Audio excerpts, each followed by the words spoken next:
Graça e paz, irmãos.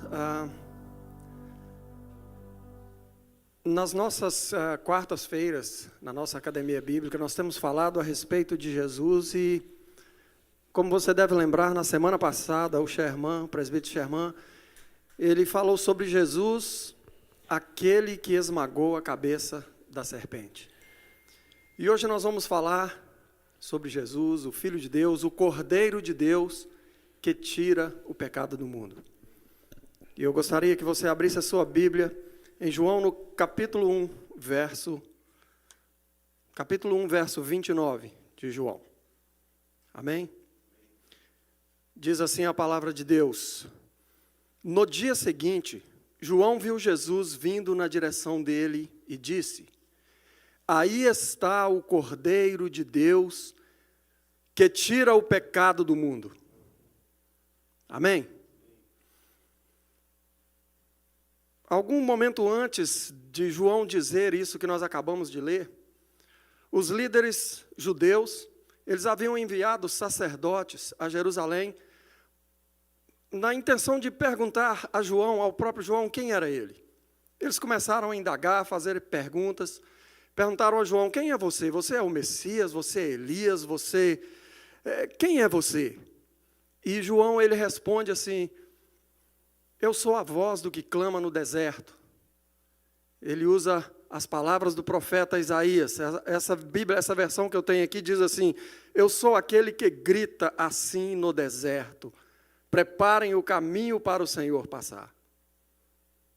E esses homens, fariseus, também indagavam: se você não é o Messias, por que você batiza as pessoas? E João continua o diálogo com eles e diz: olha, eu estou batizando aqui, mas virá um após mim que eu não sou digno de desatar as sandálias dos seus pés. E depois desse diálogo é que acontece aquilo que nós lemos. A palavra de Deus diz que no outro dia, no dia seguinte, João viu Jesus vindo na direção dele. E ele diz assim: aí está o Cordeiro de Deus que tira o pecado do mundo. E a Bíblia diz ainda que João havia o identificado, porque Deus já havia lhe dito que aquele que ele visse como uma pomba pousar sobre a sua cabeça, esse seria o tal. E João, quando diz isso a respeito de Jesus, ele ainda completa dizendo: eu batizo com água, mas esse é aquele que virá para vos batizar com o Espírito Santo. Isso era o que estava acontecendo ali naquele momento em que João diz o que nós vamos falar um pouco hoje, a respeito do Cordeiro de Deus. Mas para a gente entender por que Jesus foi chamado assim, por que João o identificou como o Cordeiro de Deus, a gente precisa voltar um pouquinho e entender o que significava o Cordeiro de Deus no Antigo Testamento.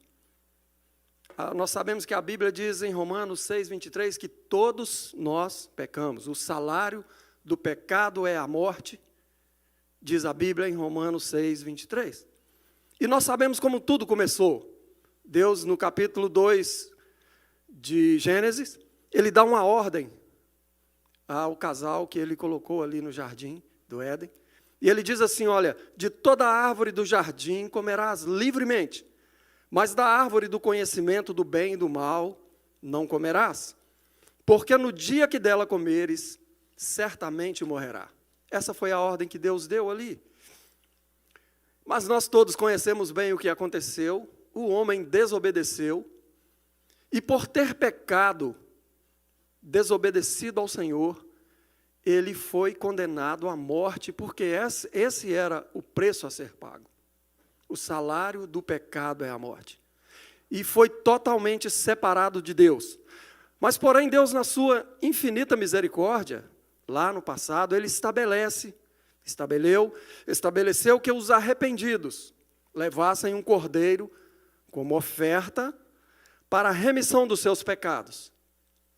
E esse cordeiro seria o substituto do pecador. O sangue que fosse derramado desse cordeiro seria o sangue derramado no lugar daquele pecador que teria que ter sido derramado o sangue dele próprio. Mas Deus, na sua infinita misericórdia, Ele estabelece isso no passado. E por isso, quando João vê Jesus, ele faz essa comparação: eis o Cordeiro de Deus que tira o pecado do mundo. Ele faz uma comparação com o Cordeiro do Antigo Testamento, que tinha a missão de dar o seu sangue no lugar do pecador, do meu sangue, do seu sangue, do nosso sangue, do sangue do povo daquela época. E no Antigo Testamento, todos os homens eles faziam isso todos os anos, levar para sacrificar, levar na presença do sacerdote um cordeiro sem defeito, e ele era sacrificado ali, isso era repetido todos os anos. Mas depois de tanto sacrifício imperfeito, através de animais, Jesus vem e ele é o sacrifício perfeito que nunca mais precisou ser repetido. Isaías diz, no capítulo 53, que ele levou sobre si as nossas dores, que sobre as suas pisaduras nós fomos sarados. E o castigo que nos traz a paz estava sobre ele. E às vezes a gente tem muito o nosso olhar voltado nesse capítulo para as dores que Jesus levou e as pisaduras que ele levou quando nós estamos sentindo dores e quando nós estamos doentes. E muitas pessoas até oram não aceitando a dor e a doença. Porque eles dizem assim: mas se o Senhor levou sobre si as nossas dores, as nossas enfermidades, por que eu estou sentindo dor? Por que eu estou doente? E por que pessoas morrem? Mas abaixo logo do versículo, ele completa dizendo assim: o castigo que nos traz a paz estava sobre esse Cordeiro de Deus. E eu pude perceber isso quando o pastor Eduardo, estava fazendo o serviço do dia do funeral da nossa querida irmã Elce, que ela passou por uma enfermidade, uma luta muito difícil, juntamente com o Eudonor, e chegou um momento que Deus escolheu levá-la. Mas eu pude ver que esse versículo se cumpriu, porque ali a gente podia ver que havia paz, o castigo que nos traz a paz. Então, sobre ela não houve a cura, Deus escolheu levá-la, mas ela foi em paz, o Eudonor estava em paz, o Eduardo estava em paz. Então a promessa de Deus, ela se estende no momento de dor, de luta, de doença, de enfermidade, que passaremos em paz. E Jesus ali na cruz, quando ele ocupa o nosso lugar, o lugar que era nosso, foi também, não só para levar as nossas dores, mas para nos dar paz nos nossos momentos de lutas e dificuldades. Jesus, quando ele é colocado ao lado de Barrabás, para decidir quem seria crucificado, condenado, ele ou Barrabás, Barrabás estava ali naquele lugar representando cada um de nós, representando eu e você. Os dois ladrões que foram crucificados com Jesus seriam crucificados junto com Barrabás. A cruz que Jesus levou já estava feita sobre medida para outro homem. Não sei quanto media Barrabás, mas se ele tivesse 2 metros de altura, a cruz era sob medida para ele, e Jesus pegou uma cruz que não havia sido feita e preparada para ele. Barrabás estava ali nos representando e Jesus troca de lugar com ele. Barrabás sai livre, um homem cheio de pecados, e Jesus é crucificado em seu lugar.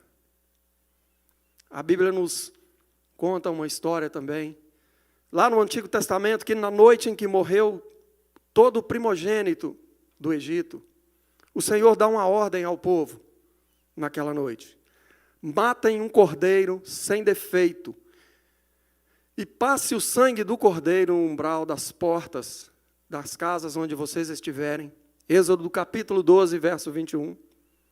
E quando o anjo da morte passar com o juízo de Deus, que levará todo o primogênito da terra do Egito, ele vai passar por cima, e sobre essa casa não haverá juízo, porque sobre essa casa tem a marca do sangue do Cordeiro.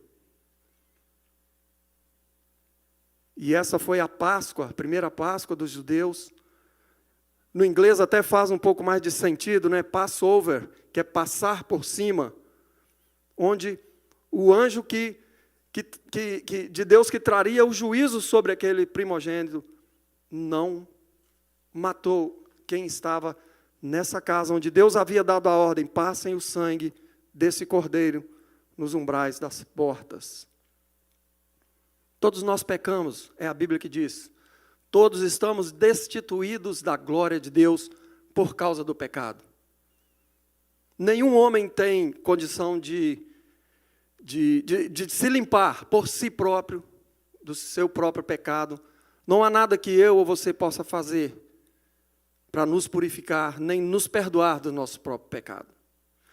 E a única maneira da gente conseguir essa purificação, não ser condenado à morte, porque esse é o que nós merecemos, o que estava destinado a nós é a morte, por causa do pecado. Assim como aquele povo estava coberto pelo aquele sangue de um animal, hoje nós estamos cobertos pelo sangue do Cordeiro de Deus, que tira o pecado do mundo, Jesus Cristo. Essa é a única maneira. Se eu tenho o sangue de Jesus passado no meu coração, na minha vida, se eu já tenho Jesus como meu Senhor e Salvador, eu não serei condenado à morte por causa do pecado. Ele me garante a vida eterna. Porque esse Jesus, ele é o Cordeiro substituto. Ele entrou para dar o seu sangue e ser sacrificado no meu lugar. Ele é o Cordeiro que tira o pecado de todo aquele que crê no sacrifício feito por ele. A morte de Jesus, ela foi suficiente para purificar e salvar toda a humanidade, todo aquele que crê. Todos aqueles que se arrependerem e porem a sua confiança em Jesus. A Bíblia diz que todos esses serão salvos. Isaías, no capítulo 59, o verso 1 e 3, diz que as nossas iniquidades, elas fazem separação entre nós e o nosso Deus. E foi isso que aconteceu desde aquele dia. Foi uma separação do ser humano de Deus. O homem estava separado de Deus por causa das iniquidades e do pecado, e assim continua sendo nos dias de hoje. O pecado e a iniquidade nos separa de Deus. Deus não pode relacionar com pessoa que vive na prática do pecado. E por causa do pecado, Jesus veio ao mundo e ele morreu por cada um de nós. Foi na cruz que Deus deu a ele o destino de nos substituir como cordeiro. Ele ali pagou uma dívida que era minha, que era sua, que era de cada um de nós. Ele morreu para nos reconciliar com Deus. E essa separação que Isaías diz que estávamos separados de Deus, através do sacrifício perfeito de Jesus, ele nos reconciliou com o Pai. Ele é o Cordeiro que morreu, que me substituiu e substituiu a cada um de nós. Mas ele não é só o Cordeiro que morreu. A boa notícia é que a morte não pôde mantê-lo lá. Ele morreu, mas ele ressuscitou. Ele venceu a morte. Ele tem vida para que eu herdasse e tivesse também a vida, não só abundante neste mundo, mas vida eterna. Por isso é que Jesus morreu e ressuscitou. E ele está vivo, ele reina, ele está no trono e ele vai voltar. Eu sei que o pastor Seni gosta muito daquela canção que diz: porque ele vive e posso crer no amanhã. E não é difícil um crente não gostar, é fácil um crente gostar dessa canção. Porque ela tem uma frase verdadeira. Se você não tem um motivo nenhum na sua vida para acreditar que amanhã será melhor, apenas lembre dessa canção. Porque ele vive, eu posso crer que amanhã será melhor. Somente por causa disso já é o suficiente para você ter alegria no seu coração, porque Jesus está vivo. Ele diz em Atos 1, no capítulo 11, quando ele está subindo, ele olha para aqueles homens e ele faz uma pergunta: varões galileus, por que olhais para cima? Esse mesmo Jesus que vocês estão vendo subir ao céu, do mesmo modo como vocês estão vendo subir, ele vai voltar. Jesus nos deu essa garantia. Não há motivo para a gente viver no mundo, mesmo um mundo de pandemia, de dificuldade que nós estamos atravessando, a gente não crer no amanhã. Porque nós tivemos o nosso pecado pago, fomos substituídos por um único que poderia nos substituir. E Ele está vivo. E por isso eu posso crer no amanhã. A Bíblia diz que Ele, esse Cordeiro, Ele é o caminho. Ele é o único caminho. Ele é a verdade, Ele é a vida. E ninguém pode ir ao Pai senão por Ele. Não existe outro caminho. Ninguém vai ao Pai senão por Jesus. E às vezes, eu sei que não são todas as pessoas que creem nisso. Tem pessoas que conhecem a história de Jesus, conhecem a vida de Jesus e não acreditam. Não creem que Jesus morreu, não creem que Jesus voltará. Mas muitas vezes a pessoa pode estar dentro da igreja.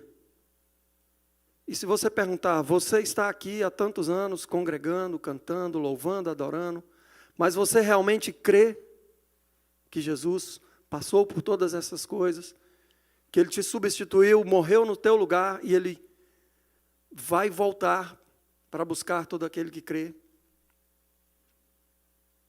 Se a gente prestar atenção em Isaías 53, a gente vai notar que esse capítulo começa com uma pergunta muito interessante. Ela pergunta assim: quem creu na nossa pregação? Naquela época, mais ou menos 700 anos antes de Cristo, Isaías já profetizava. E ele perguntava: quem é que creu? Como que iam crer num homem que era visto como a raiz de uma terra seca, que ninguém dava valor? Raiz de uma terra seca é uma coisa feia, sem vida. Como podiam crer que aquele Messias que eles esperavam como rei fosse um homem de dores, que nasceu da forma que nasceu, como de uma família humilde, de uma cidade humilde? Não havia nele formosura nenhuma, diz a Bíblia. Então muitas pessoas não creram e não deram crédito a essa pregação. Mas hoje em dia na igreja, mesmo dentro da igreja, pessoas estão vivendo assim também. Muitas vezes as pessoas estão, mas as aparências às vezes enganam muito. Principalmente num país como nós vivemos, nós não somos desse país, onde as pessoas são mais carentes. A tendência é se juntar mais porque não tem família. E a pessoa às vezes está ouvindo, como o pastor Bruno já falou muitas vezes aqui, a pessoa aprende a orar como crente, aprende os palavreados. Mas se você vê realmente a vida que a pessoa está levando, será que demonstra que ela crê nessa mensagem? Será que se Jesus voltar de uma hora para outra, vai pegar essa pessoa como as virgens que tinham azeite nas suas lâmpadas ou aquelas loucas que não tinham? A vida que você está levando é vida de quem crê nesta pregação? É uma vida de quem crê que Jesus vai voltar para buscar uma igreja que creu nele? Não é uma igreja que não peca, mas é uma igreja que luta para não pecar. É uma igreja que não erra, que não é uma igreja que não erra, mas é uma igreja que luta para não errar. É uma igreja que peca, mas é uma igreja que não vive na prática do pecado. Será que você é essa igreja? É essa igreja que Jesus vai buscar. E só quem consegue ver isso é quem crê nesta mensagem. Não é à toa que Isaías começou o capítulo 53 com essa pergunta: quem creu nesta pregação? Porque até hoje, no meio até de quem se diz cristão, não estão vivendo como se crescem nessa verdade. Esses dias eu ouvi alguém dizer: o pecado é como um cartão de crédito. Você pode usar à vontade, mas um dia a conta chega. E quando a conta chega, você tem que pagar. Jesus hoje ele está diante de Deus como o nosso advogado. Ele é o advogado diante do Pai. A Bíblia diz: se você cair, você tem um advogado junto ao Pai para te defender. Mas é preciso crer nessa mensagem, porque um dia Jesus voltará como juiz. E mesmo que o juiz seja bom,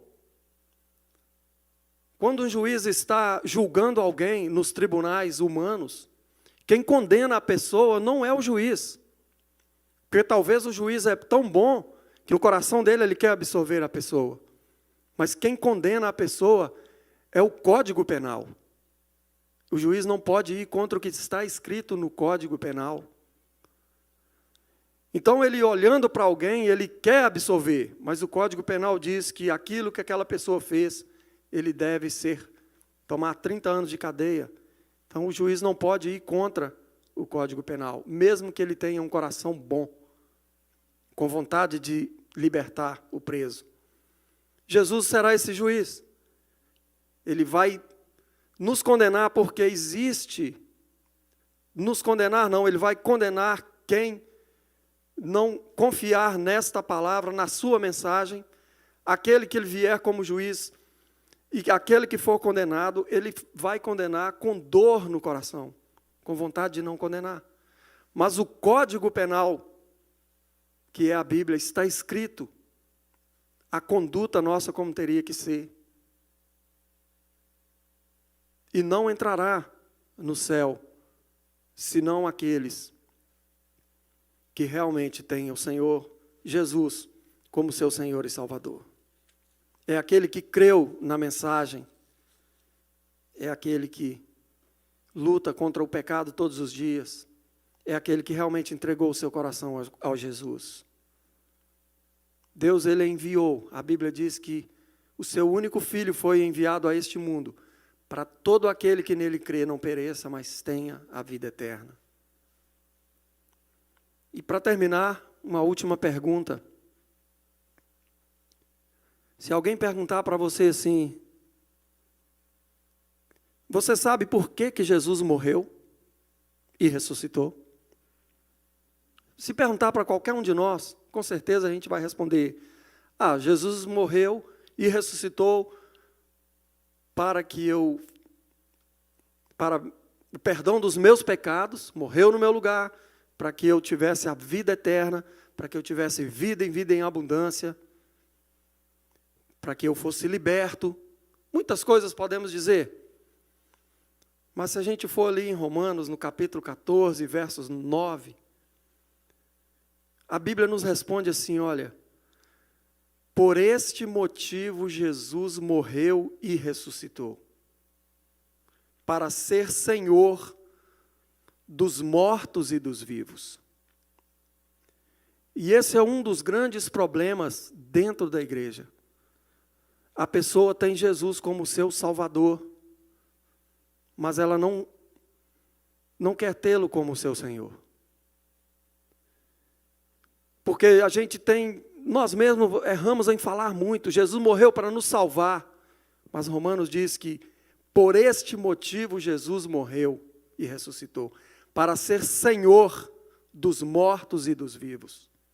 E quando você tem alguém que é o seu Senhor, significa que você não tem mais vontade, as suas vontades são submetidas às vontades do seu Senhor. E aí é que as pessoas encontram dificuldades em seguir a Jesus. porque muitas pessoas que têm Jesus como seu Salvador, não se submetem à vontade dele, não o têm como Senhor. Mas todos aqueles que têm Jesus como Senhor, com certeza, elas o têm como Salvador. Porque a Bíblia diz que aquele que tem os meus mandamentos e os guarda, esse é o que me ama. E aquele que me ama será amado do meu Pai. E eu também o amarei e me manifestarei a ele. Essas são as palavras de Jesus. E só obedece os mandamentos de Jesus é quem se submete a ele como Senhor e não apenas como Salvador. Que a gente possa lembrar e pensar nisso. Jesus, o Cordeiro de Deus, que tira o pecado do mundo, ele nos substituiu. Ele tomou um lugar que era meu, que era seu. E nós precisamos crer nessa mensagem e saber que ele está voltando. Os sinais estão aí todos os dias. A volta de Jesus está próxima. E mesmo que Jesus não volte nos próximos 100 anos, nesses próximos 100 anos, nenhum de nós que estamos aqui estaremos mais aqui. E a oportunidade é enquanto estivermos vivos, de ter essa certeza de que ele morreu sim, mas ele ressuscitou e ele vive. E eu preciso andar, pautar a minha vida debaixo da direção de um Senhor. Não mais vivo eu, mas Cristo vive em mim. Eu queria orar com vocês antes de passar para o pastor Seni. Eu queria que você orasse assim: Pai, eu ouvi a tua mensagem. Muitos têm pregado a respeito de Jesus. E hoje, nessa noite, eu entendi que eu preciso de um Salvador. E eu quero colocar a minha vida diante deste Jesus que morreu no meu lugar. E me submeter também ao seu senhorio. Não apenas recebê-lo como meu Salvador, mas também como meu Senhor. E que Ele tenha misericórdia da minha vida. Escreva o meu nome no livro da vida. E me direciona a partir de hoje, Deus, perdoando os meus pecados. Se você orou esta oração pela primeira vez, procure uma igreja perto da tua casa. Busque congregar, busque conhecer mais de Jesus, porque Ele está voltando e amanhã pode ser tarde demais. Quero orar também para nós que estamos na casa do Pai. Pedir perdão, Senhor, como Neemias também fez, como Daniel também fez, se colocando também como o maior dos pecadores, ó Deus, e como Paulo também fez. Que o Senhor possa perdoar os nossos pecados, Senhor. Aqueles que estão na tua casa, mas não estão desfrutando, ó Deus, das bênçãos do Pai, por falta de comunhão com o Pai. O filho pródigo, ó Deus, ali dentro de casa, o irmão do filho pródigo, que já estava dentro da casa do Pai, que não saiu de dentro da casa do Pai. Ele não sabia que estava tendo uma festa para o seu irmão. Ele perguntou ao empregado da casa, demonstrando que não tinha um bom relacionamento com o Pai, não tinha intimidade com o Pai. Que o Senhor possa ter misericórdia de nós, que temos o Senhor Jesus como nosso Senhor e Salvador, para que a gente possa já viver um pouquinho do céu aqui na terra, saber que todas essas coisas aqui vão passar, e que nós um dia vamos morar com o Senhor, Não nos deixe, ó Deus, perecer, ó Pai. Cuida de cada um de nós. E nos reconcilia com o Senhor todos os dias.